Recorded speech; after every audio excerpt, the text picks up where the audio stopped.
Selamat pagi Bapak Ibu, Saudara-saudari, terkasih dimanapun berada yang diberkati oleh Tuhan Yesus Kristus.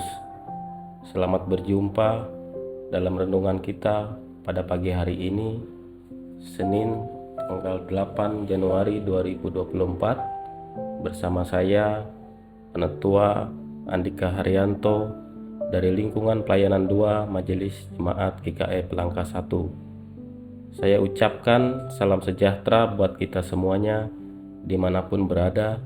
Damai dan sukacita oleh Roh Kudus melimpahi senantiasa dalam hati kita semuanya. Sebelum kita membaca dan merenungkan serta mendengarkan firman Tuhan, marilah kita berdoa. Pagi hari ini kami datang padamu ya Tuhan, untuk mengucap syukur karena berkat kemurahan dan kebaikan Tuhan, di mana Tuhan telah menjaga dan melindungi kami sepanjang istirahat dan tidur kami malam tadi. Dan pada saat hari ini kami mau membaca dan mendengarkan renungan firman-Mu.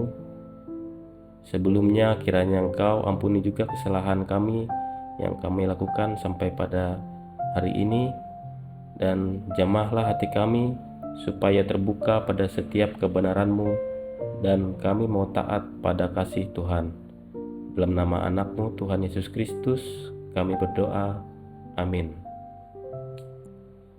Bapak Ibu, Saudara-saudari yang dikasihi oleh Tuhan kita Yesus Kristus, ayat renungan kita pada pagi hari ini terdapat dalam kitab Perjanjian Lama, kitab Kejadian pasal 17 ayat 15 sampai 27 dengan perikop sunat sebagai tanda perjanjian Allah dengan Abraham.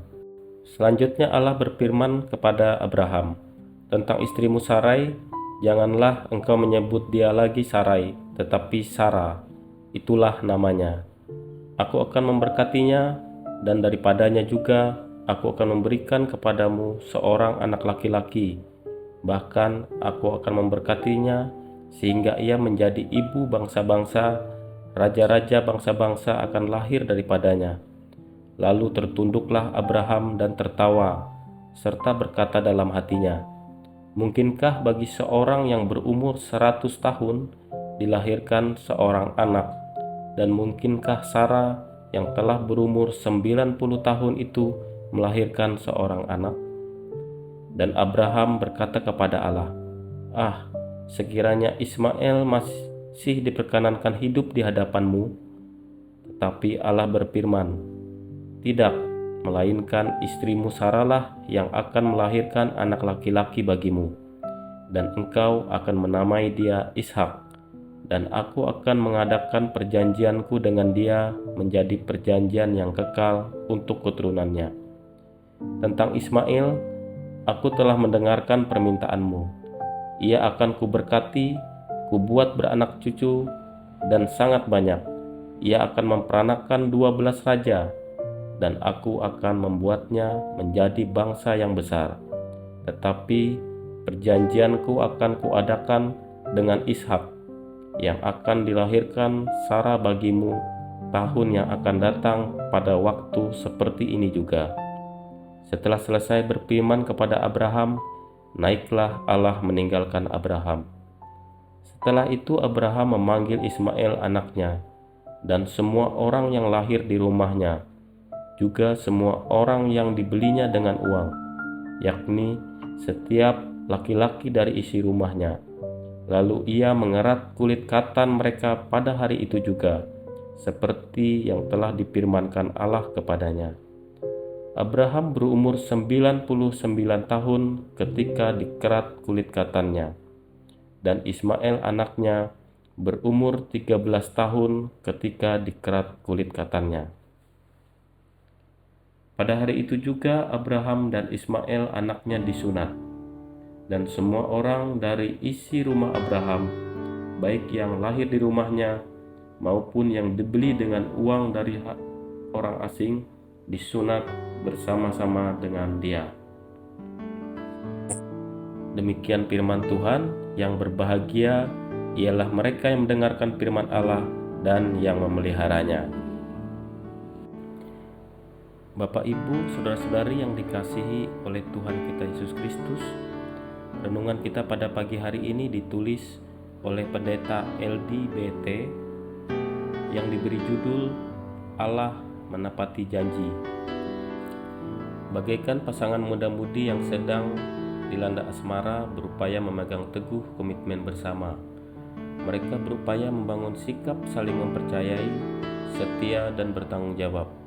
Ketika salah seorang mengingkari janji tersebut, cepat atau lambat jalinan kasih mereka akan kandas. Ketika mempertimbangkan perjanjian-perjanjian dalam Alkitab, kebanyakan dari kita mengingat perjanjian yang dibuat dengan Abraham. Karena bapa bangsa melambangkan awal yang baru bagi manusia dan kemajuan besar dalam rencana keselamatan Tuhan, kita segera melompat ke ikatan penting ini. Namun jika kita tidak hati-hati, kita bisa melupakan peran berharga Sarah dalam perjanjian Allah dengan Abraham. Para teolog menamai perjanjian ini dengan nama suami Sarah. Namun kedudukannya dalam rencana Allah juga tidak kalah pentingnya. Hal ini kita melihat semua petunjuk sebelumnya mengenai peran Sarah dalam perjanjian ini mulai berkembang. Dialah yang akan melahirkan anak laki-laki yang dijanjikan. Abraham bukanlah satu-satunya penerima rahmat yang maha kuasa. Istrinya yang lanjut usia akan turut serta dalam berkat suaminya. Meskipun dia mengambil tindakan sendiri dengan memberkati persatuan Hagar dengan Abraham, dan meskipun dia nyaris menyalahkan Tuhan atas ketidaksuburannya, Sarah tidak dilupakan. Seorang istri yang setia mengikuti suaminya Abraham ketika Allah memanggilnya keluar dari Ur, mendapat hak istimewa untuk menjadi sebuah bangsa yang terdiri dari para imam dan bangsawan. Allah terus-menerus mengulangi perjanjiannya kepada Abraham, yaitu Abraham akan mempunyai keturunan dan tanah Kanaan akan diberikan Allah kepada keturunan Abram. Allah mengikat perjanjiannya dengan sebuah tuntutan bahwa Abram harus hidup sesuai dengan kehendaknya, hidup tak bercela, dan setiap kaum laki-laki harus disunat. Melalui sunat, maka hidup baru dimulai dan hidup lama berlalu. Di sini, sunat merupakan tanda keselamatan bagi keturunan Abram. Selain itu, sunat dapat dipahami sebagai meterai karya kasih Allah. Allah pun mengubah nama Abram menjadi Abraham, sedangkan Sarai menjadi Sarah. Nama Abram berarti bapak yang diagungkan, sedangkan nama Abraham berarti bapak orang beriman. Sedangkan nama Sarah berarti ia akan menjadi ibu raja-raja. Perubahan nama ini menegaskan bahwa janji Allah pasti digenapi.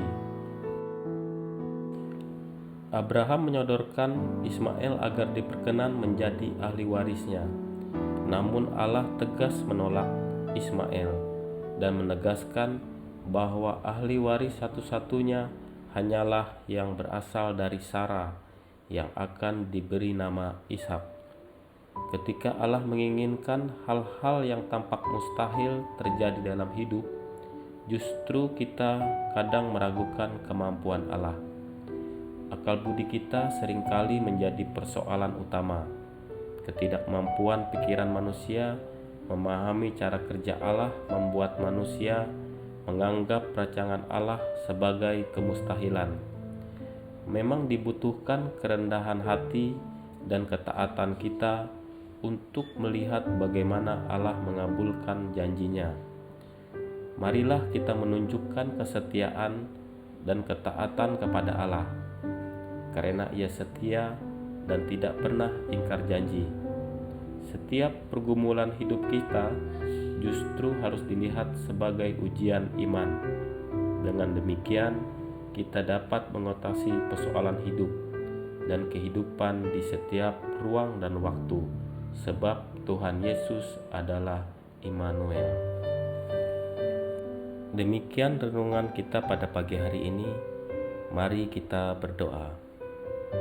Terima kasih Bapa, kami bersyukur untuk firman-Mu yang sudah kami dengar.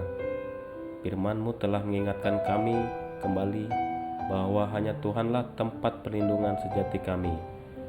Mampukan kami ya Tuhan, agar kami selalu mengandalkan Tuhan di dalam setiap kehidupan kami. Biarlah kami selalu taat dan setia hanya kepada Tuhan. Dalam nama Tuhan Yesus Kristus kami berdoa dan mengucap syukur. Amin. Selamat pagi dan salam sehat untuk kita semuanya. Jangan lupa like, komen, subscribe, dan membagikan program pelayanan ini kepada semua orang, agar melalui pelayanan ini Tuhan berkenan menjangkau kita dan menjangkau semua umat-Nya. Terima kasih, selamat pagi, Tuhan Yesus memberkati.